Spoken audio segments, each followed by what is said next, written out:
Hi, I'm Alison David, a matchmaker here at Midwest Matchmaking, and today I'm going to be talking about one of the topics I go over with one of my clients at least once or twice a week, depending on, what's going on in their relationships.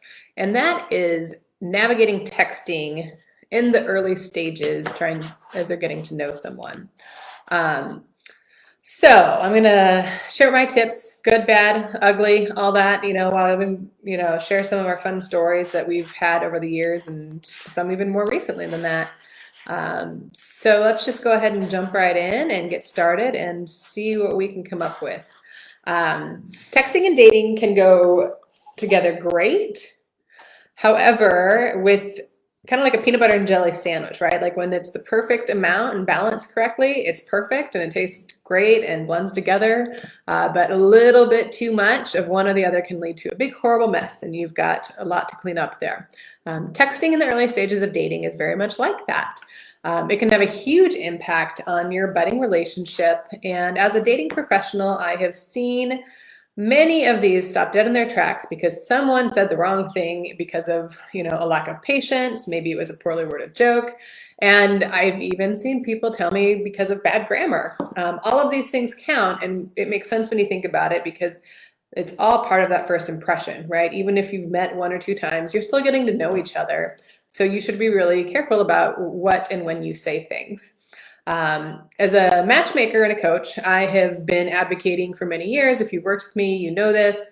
Less is more when it comes to texting and dating while you're first getting to know each other, which is literally the opposite of what you would do if you were meeting someone online and using the apps. You kind of basically text all day via the app or on your phones. But when you're working with a service like ours, the whole idea is that you need to come and date differently because online apps are largely unsuccessful for most people, and there's a reason for that. So I actually did a little research and consulted with some of my peers within the dating industry, and almost all of them have the same views as me on this. So what that tells me is that anyone who is actually observing people date know what works and what doesn't work. We say don't text early on.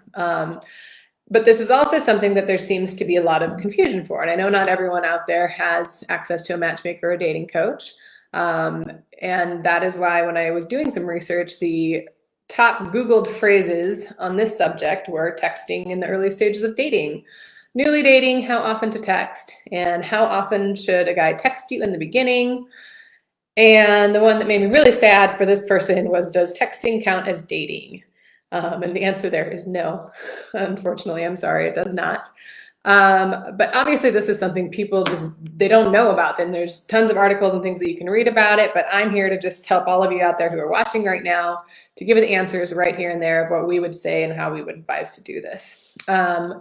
So I guess first step, let's define early stages because I'm sure there's a lot of people who don't even know what that means or how to label that correctly. So I would say the early stages of dating are the time period from the first date to probably 5 or 6 dates. And that's when you know the person better. You can kind of predict what they're going to say, their sense of humor, some of their personal details about their life, what they do, where they live, work, all that good stuff. But until you know those things, that would be the early stages. And that can go from first to third date. Sometimes some people have longer dates, they're really open. But basically when you're feeling each other out to see if you're interested before you know for sure, I would call that the early stages. Still building that first impression, so to speak. So in those early stages, until you meet, I would use texting just as logistically communication purposes only, meaning use it to set up your date, use it to confirm your date, let the other person know if you're running late, be courteous to each other, but don't use it as a way to get to know each other. For our clients, you know that we exchange your phone numbers after you both agree to meet each other as a way to confirm the date ahead of time, make sure you're both able to still meet, all that good stuff. And or if you have like an emergency situation that comes up and you're running late, you need to cancel, reschedule, all of that. We tell them, do not text each other beyond that. Right now, people are calling a little bit more ahead of these first dates with everything going on with COVID. And even then, they're still kind of keeping the conversation short and sweet. And I still advocate for that because we want that first impression to actually be in person where you're getting to know each other and you're not reading into things too much. If you're doing online dating, I always say, when possible, set up the date through the app. If someone is meaning like, hey, let's text, they're someone who's playing games. They're not serious. If someone is serious about meeting, they're immediately going to be setting up a date with you right away. And once you do that on the app, then you exchange phone numbers for the same reasons. If you need an emergency situation, running late, all that good stuff. And I'm going to share with you one of my most recent stories of why we say don't do this. Because all it takes is one wrong text, in this case, a very wrong text, to ruin a first date and stop it from happening. I had set up 2 of my clients in the Des Moines area for a first date, both of them who were interested in each other, looking forward to meeting each other, had a lot of potential. He reached out a few days ahead of time to confirm the date. Everything was all good until he sent her another text that said, hey, send me a photo. So we don't do blind dates. Every single person who agrees to meet another person when working with us at Midwest Matchmaking sees a photo before they meet. And we actually work with photographers in every city to make sure that we have high quality professional photos of everyone that we work with. So he knew what she looked like. He knew her pictures were current because they all did the same things. This text immediately confused her, rubbed her the wrong way, and kind of actually creeped her out a little bit. So she canceled the date and refused to meet him. So this is not something that happens all the time, but it is with us, I guess. I do hear about this kind of thing when clients are sharing their online dating horror stories with me. So if this guy hadn't sent that text, they would have proceeded to go on their date, maybe had a very good date. She would have gotten to know him. He still might have well been a creep and not been her match, but at least she would have met him and given him a chance rather than making that judgment by a couple little weird words that rubbed her the wrong way. And it completely killed it. And leading into number 2, don't ask for photos. I think this is kind of along the lines of texting. This is 2020. You know what this person looks like. If they're not using a current photo on their online dating profile, they're not going to send you a more current one via text. So you just kind of run the risk of coming up like a creep, like this guy did, when you're asking for photos of someone you haven't met yet. So don't do that. However, assuming you do go on the date, all goes well, do tell them when you are interested. That is a perfectly acceptable way to text while you're getting to know each other. If you had a nice time, would like to see them again, it's a super classy move to send them a text right after you get home or even the next morning that says, hey, Joe, it was really great meeting you last night. I hope to see you again soon. You could even offer a few times that you're free to let him know how interested you are. On the other side of that, it's also a very easy way to let someone know that it was not a good fit and you're not interested. All you have to do is say, hi, Mary, I really enjoyed talking with you last night, but I feel like we're looking for different things in a relationship, and I wish you the best in your search. It's very easy, it's very non-confrontational, and it's a perfect way to text when you're getting to know someone, and there's no reason to not do this. We'll be talking about ghosting in another video. Lisa's got that one coming up soon here, so I'll let her handle it, but no one should be ghosting anyone when we have texting.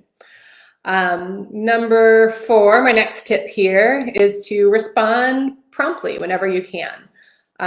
We live in a world that we all have access to these tiny handheld computers that gives us multiple platforms to communicate with each other instantly if we wish.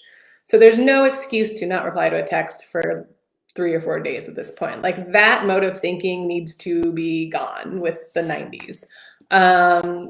It's just, there's no one's really that busy. Now, I understand that, maybe it can take you a few hours. That's perfectly acceptable, but don't wait multiple days to reply to a text. That's just rude. It's inconsiderate. And it makes you come off like you're not a serious person looking for a serious relationship. And you're just kind of wasting everyone's time when you do things like that. So be prompt and be courteous. That said, also have patience. Not that long ago, I had gotten an email from a client at about 9 o'clock at night, and it was saying, okay, put me back in the market. The 2 of us are no longer seeing each other. Which I got that the next morning. I sent him a reply and said, hey, what happened? Fill me in, what went wrong? They'd been on like about 2 or 3 dates at this point. And he said, nothing. It was a false alarm. She just fell asleep when she got home from work and didn't reply to me until this morning, but we're all good now. So instead of just waiting a little bit, he totally panicked. He took her lack of response to mean that she wasn't interested in him and assumed that she didn't want to see him anymore, and all of these things that were not true. But it's because of bad dating behaviors of other people that led him to kind of think that that was the case. So had he actually, thought about it, just had a little bit of patience too, he probably would have saved himself a lot of stress. He would have saved me like the talking him off the ledge a little bit, and he would have probably realized that, it's only been a few dates. She doesn't need to reply to me right away right now. It's not an emergency thing. He was just saying, hey, how was your day? And just some people aren't that into texting, and sometimes people just don't respond right away, or they have their reasons, and just give them a little bit of time and wait for them to get back to you. If 3 days had gone by, then yes, that would be a good time to assume that she was not actually interested. But 3 hours, that was way too quick to make those kind of assumptions. It's also a very good idea to have a conversation early on about your texting habits, especially if you are not a big texter, like a lot of the ladies I work with tell me they are not. And maybe that's just because we work with very busy professional people. I hear it all the time, like, I just don't like texting. My friends all know that I respond to texts from about 9 to 10 a.m. and then after 9 p.m. because I'm at work all day. I'm focused on what I do here. And then when I come home, I have a million kids that I have to take care of and run around and feed and all that stuff. So after I get them all to bed, then I finally can respond to my 10 texts from my friends throughout the day. And they know that, so they don't get upset or worked up about it. So as long as you're clear about your communication style and how you are with texting, we can avoid situations like what happened with my dude a few minutes ago that I was just talking about, where he panicked. And, if she would have just said, sometimes I fall asleep when I get home, I work late, I have weird hours, it would have been good. So have those conversations. Honesty is always a good way to go. I also strongly advise to save any jokes or personal anecdotes until you've met each other, sense of humor, that kind of thing, until you've gone out a few times. This is one of the biggest things that I see go wrong when we're dating, is someone thinks that they're making a joke and you don't know each other's sense of humor yet, especially if you haven't even met. You don't know what is funny to you may not be funny to someone else, and finding someone who has the same sense of humor to you is obviously a big thing. But you're not going to know that until you guys have had a few dates, especially not even on a first date when everyone's kind of minding their P's and Q's and being on their best behavior. After you've gone out a few times, that is the time to make the jokes and all these things. I was doing a coaching call with a client yesterday, and he had shared with me a text that he had sent one of his recent dates. This was their first date. And it was his response to, she said she was running late, and he sent her something back, and I said, if you had said that to me, I probably would have just stood you up then and there, because it was kind of rude. He was trying to be funny, and he said he used an emoji and all that stuff, but the way he had phrased it, without knowing his personality and his sense of humor, it would have been very, very misread by the wrong person. Thankfully, I set him up with someone who had the same similar sense of humor, and she thought it was funny, but it could have very easily gone the wrong way.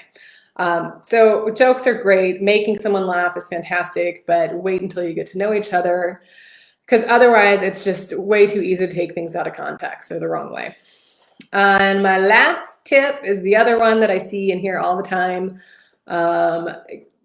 This is what I said to him. Gentlemen, this one mostly applies to you. I'm sorry. I've tried to be very gender non-specific when doing all this and making it applicable to men or women, but this one is one that we typically only see with men, and that is not using complete sentences or the full words.